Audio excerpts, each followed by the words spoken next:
They sat silently for a few minutes in the little office, everyone eyeing the door, waiting. It's just another place to be trapped, Charlie thought. We have to get out of here, Jessica said softly, echoing Charlie's thoughts. Suddenly, Carlton made a small noise of distress. Spasmodically, he grabbed a cardboard box, tipping it over to dump out some of the contents and vomiting into it. His stomach was empty. He retreated furiously, his guts clenching and seizing to no effect.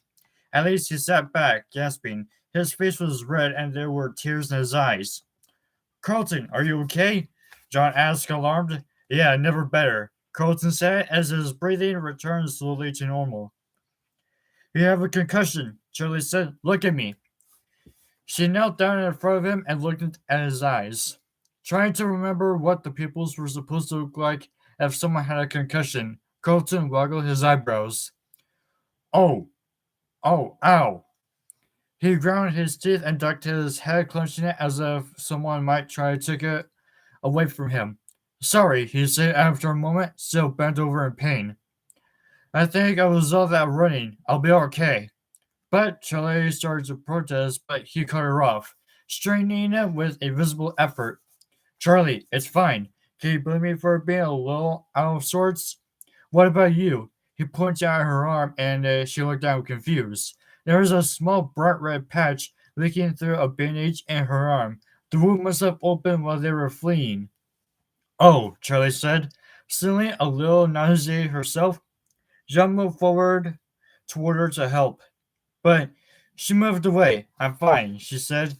She moved the arm experimentally. It ached with the same dull pain that had been rooting through it for the last few days. But it did not seem worse, and the spot of blood wasn't growing very fast. There was another rumble of thunder outside, and the walls trembled. We have to get out of here. Not out of this room, out of this building, Jessica exclaimed. Colors rose in pitch, sounding frantic. We're all going to need a doctor if we don't leave. I know, Charlie said. She felt a rising irritation at the self-evident statement and she tried to tamp it down. They were scared and they were trapped. Snipping at one another would not help. Okay, she said. You're right. We need to get out. We could try the skylight. I don't think we'll be able to get out that way, John said. There's gotta be a ladder in this place somewhere. Charlie replied, her fear receding as she considered the options.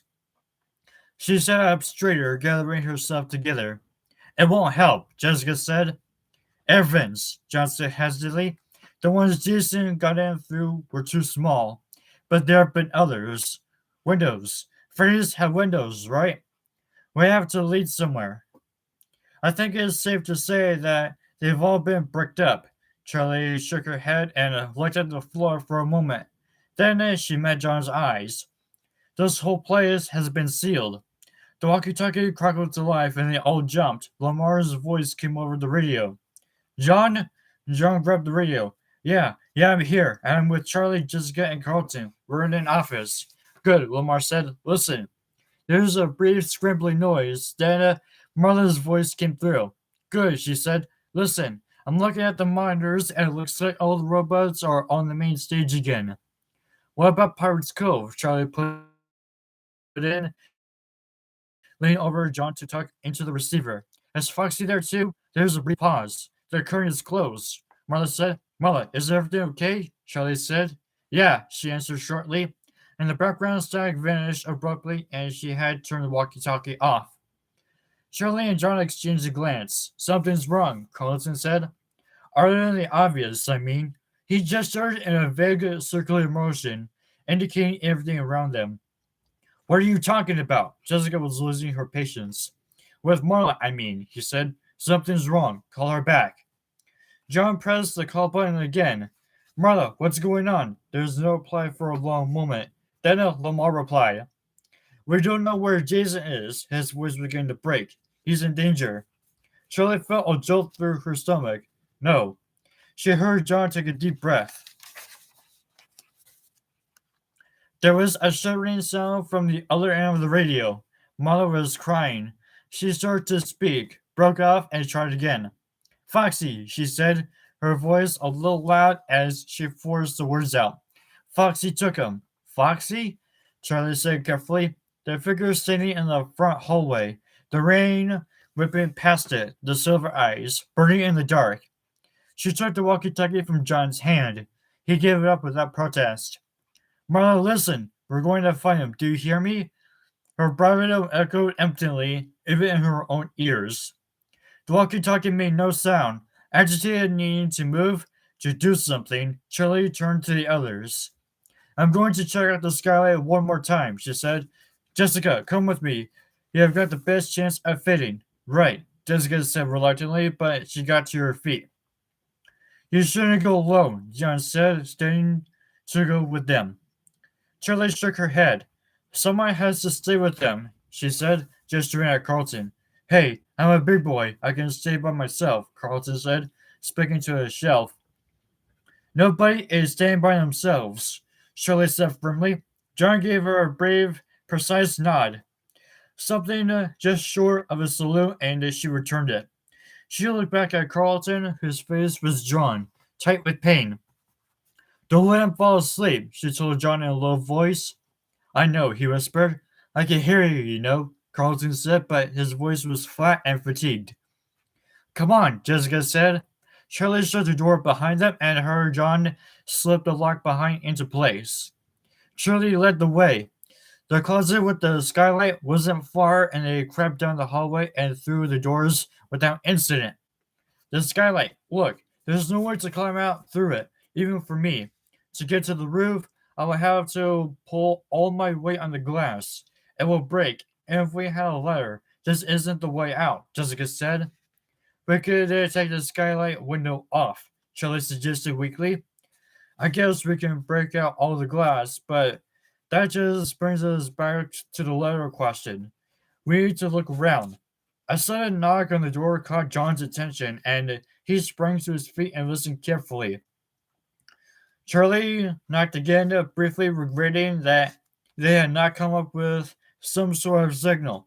It's me, she said softly, and a lock slid back. John looked worried.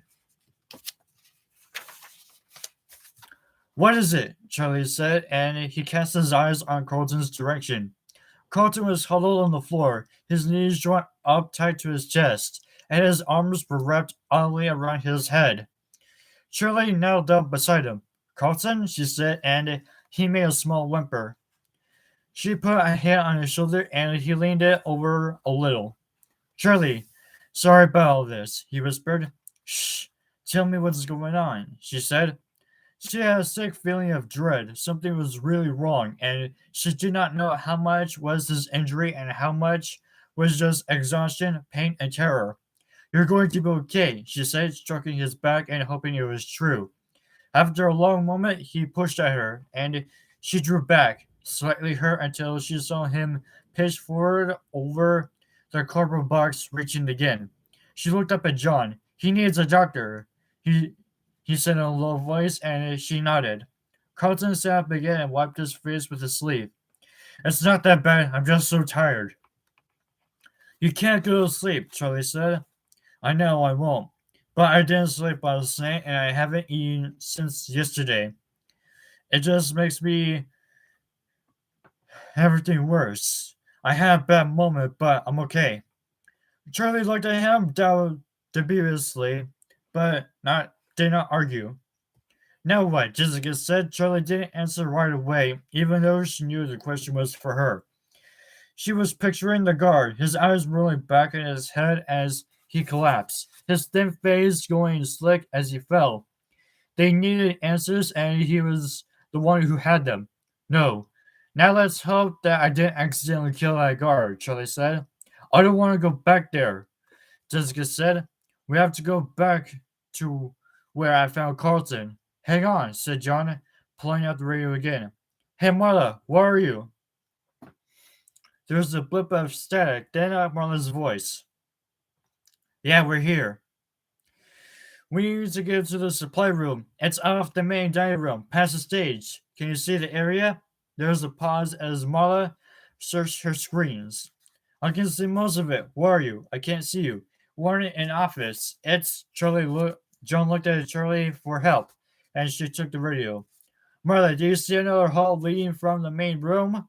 Sort of the same direction as the closet, but next to it? What? There are too many hallways. Hang on. Can you see this? Over the protest of the others, Charlie opened the office door and poked her head out cautiously. When she saw that the space was clear, or at least she was fairly sure it was clear, she stepped out into the open, looked up, and waved. There was nothing but a quiet, steady static from the walkie talkie. Then Marla's voice came through, excited. I see you, Charlie. I can see you. Charlie darted back into the living room, and Jessica caught the door and shut it behind her, double and triple checking the lock. Okay, Marla, Charlie said, follow the cameras. You can see the hall. Can you see the main dining room? Yes, she said instantly. Most of it. I can see the stage and the area around it. And I can see the second hallway, the one parallel to yours. Can you see the door at the end? Yes, but Charlie, I can't see into the supply room. We'll just have to take our chances and with what's in there. Charlie answered. Marla, she said into the receiver. Are we clear to get to the dining room? Yes, Marla said after a moment. I think so. Charlie took the lead, and all four of them made their way down slowly in the hall. Jessica hung back a little with Carlton staying so close to him he almost tripped over her feet. Jessica, I'm fine, he said. I know, she said quietly, but she did not move away, and he did not protest again. When they reached the end of the hallway, they stopped. Marla, Charlie said into the radio, go ahead. No, stop, she cried, and they froze, pressing their bodies up against the walls as if it might make them invisible. Marla whispered over the walkie-talkie. Her hushed tones distorted her voice even more. Something, stay quiet. She said something else, but it was unintelligible. Charlie craned her neck to see out into the room and what might be lurking in there. Some murky form lumbering heavily into the shadows, poised to attack. There was a long rumble outside, and the panels on the ceiling rattled as if they were about to fall. Marla, I don't see anything, Charlie said into the walkie-talkie. She looked at the stage, where all of the animatronics were still in position, staring slightly into the distance. Me neither, Johnson whispered. Sorry, Marla said. Not to overstate the obvious, but it's creepy in here. It feels like it's been midnight for hours. Does anyone know what time it is? Charlie checked her watch, squinting to see the little hand. It's almost 4, she said. AM or PM? Marla said. She didn't sound like she was joking. PM. Lamar's voice came over the radio, hard to hear, like he was not close enough to the receiver. I told you, Marla, it's daytime. It doesn't feel like daytime, Marla sobbed, shrieking as the building shook with a crash of thunder. I know, he said softly, and the radio clicked off. Charlie looked at the walkie-talkie for a moment with a sense of emptiness. It was like hanging up the phone, knowing the person on the other end was still there, but feeling a loss anyway, as if they might be gone for good. Charlie, John said, and she looked at him. He cast a nod back at Carlton, who was leaning against the wall, his eyes closed. Jessica was hovering wordly, not sure what to do. We have to get him out of here, John said. I know, Charlie said. Come on. The guard is our best chance of getting out alive. With one more look at the open space in front of them, she led them into the main room. Crossing in front of the stage, she saw John and Jessica glancing upward, but she refused to look at the animals, as if that would stop them from looking at her. It did not help. She felt their eyes on her, taking her measure, waiting for their moment. Finally, she could not stand it. She snapped her head around to look as they passed. She saw only the inanimate robots, their eyes fixed on something that no one else could see. They paused again at a hall entrance, waiting for Marla to guide them, and after an anxious moment, her voice came over the radio, calm again. Go ahead, the hall is clear. They went. They were almost there, and Charlie felt a tightness in her stomach like a living knot. Something snake-like that was fighting to be free. She thought of Carlton retching on the floor of the office, and she had felt for a moment like she might too do the same. She stopped a few feet from the door, holding up a hand. I don't know if he's in there, she said in a low voice. And if he is, I don't know if he's awake. Now let's hope I didn't accidentally kill a guard, she had said. She was only kidding, but now the words came back, unsettling her. It, it had not really occurred to her that he might be dead until the words were out of her mouth. And now, as she stood in the hall, about to find out, the idea took hold. As if he knew what she was thinking, John said, Shirley, we have to go in. She nodded. John moved as if to take the lead, but she shook her head. Whoever is in there, it was her doing, her responsibility. She closed her eyes for a brief moment, then turned the knob. He was dead. He was lying on the floor on his back, his eyes closed and his face ashen. She felt herself put a hand over her mouth, but it was as if someone else were moving her body. She felt numb, the knots in her stomach gone still and dead. John pushed past her. He knelt and slapped the man's face. John, she said, hearing a note of panic in her voice. He looked up at her surprise. He's not dead, he said. He's just out cold. He can't tell us anything like this.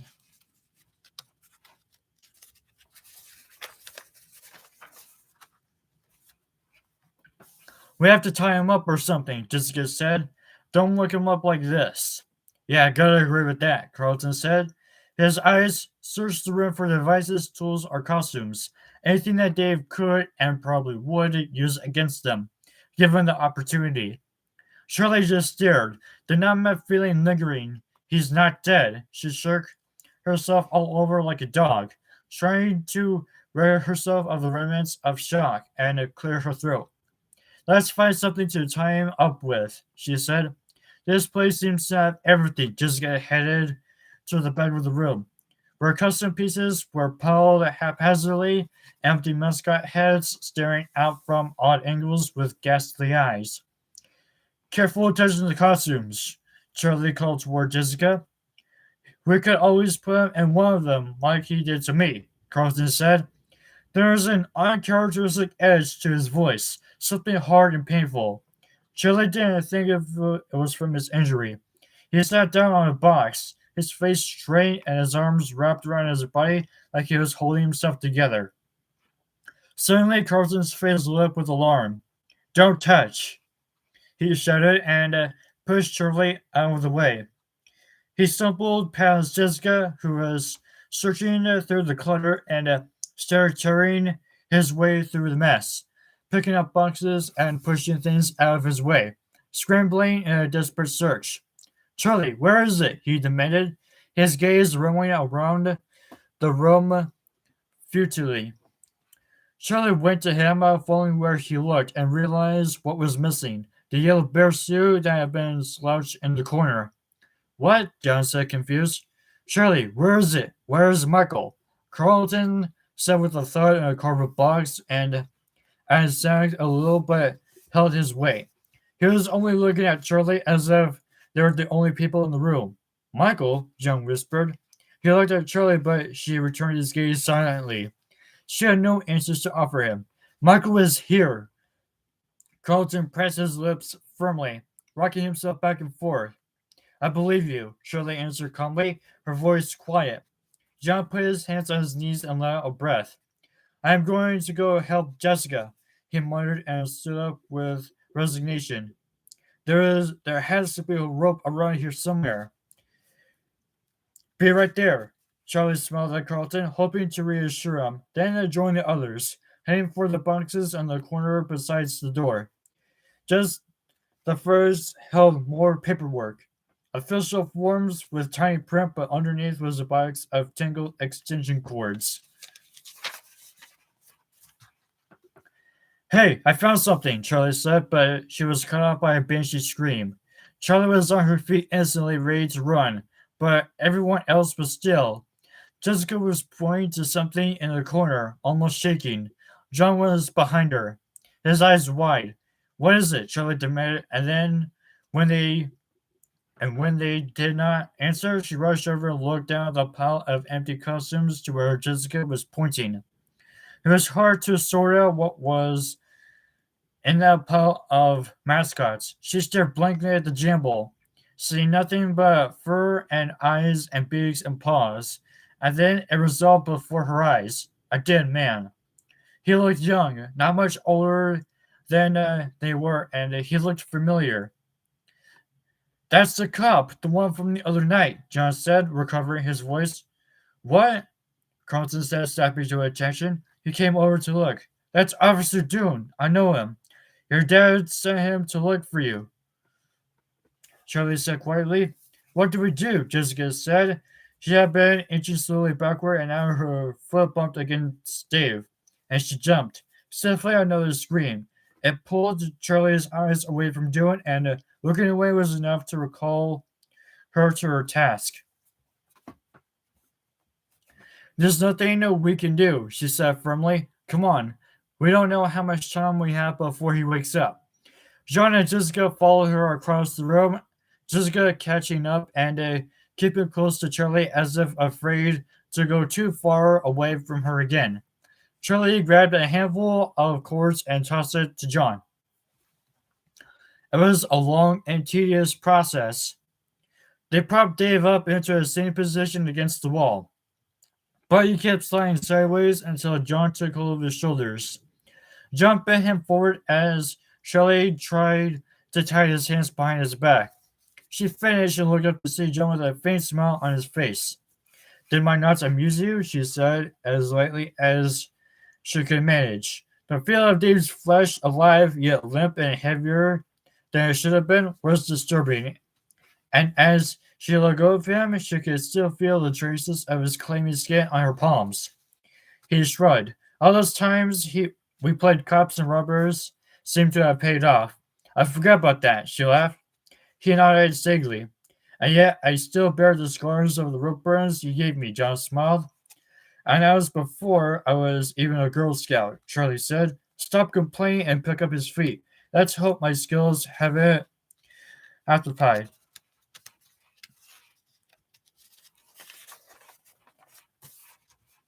She finished tying up Dave, pretending a confidence she did not really have. The cords were thick and stiff.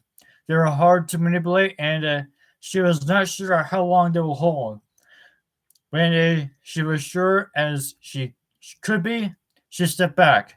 John looked around for a moment as though searching for something, then slipped out through the door without a word. Carlton was on his knees and he walked toward Dave without standing, a clunky, unsteady walk. He looked like he might tip over at any moment. "Wakey, wakey, sleepyhead," he whispered. "We've got this, Carlton thinks. You just relax." Charlie rolled her eyes towards Jessica, then turned her attention back to Dave, slapping his face slightly, but he remained inert. "Hey, dirtbag, wake up." She slapped him again. "Here, try this." John reappeared with a can of water. Water fountain was the only explanation he offered. "The can didn't hold much," he added. "That's okay," Charlie said. He took it from him and held it over Dave's head, letting the small streams of water dripping from the holes on the antenna fall on his face. She aimed for his mouth, and after a few moments, he sputtered, his eyes opening. "Oh my God, you're awake," Charlie said, then dumped the rest of the water on his head. He said nothing, but his eyes remained open in a stiff, unnatural stare. "So, Dave," she said, "how about you tell us what's going on?" His mouth slightly open, but no words came out. After a moment, he became still again, so still that Charlie reluctantly pressed her fingers to his neck to check for a pulse. "Is he alive?" John said, creeped out of what seemed to be an on-again, off-again animated corpse. He moved closer to the man kneeling so their eyes were level and looked at him gravely, searching for something. "His pulse is normal," Charlie reported. She pulled her back, more stalled than if he'd been dead. "Charlie, there's something different about him," John said urgently. He reached out and grasped Dave's chin, turning his head back and forth.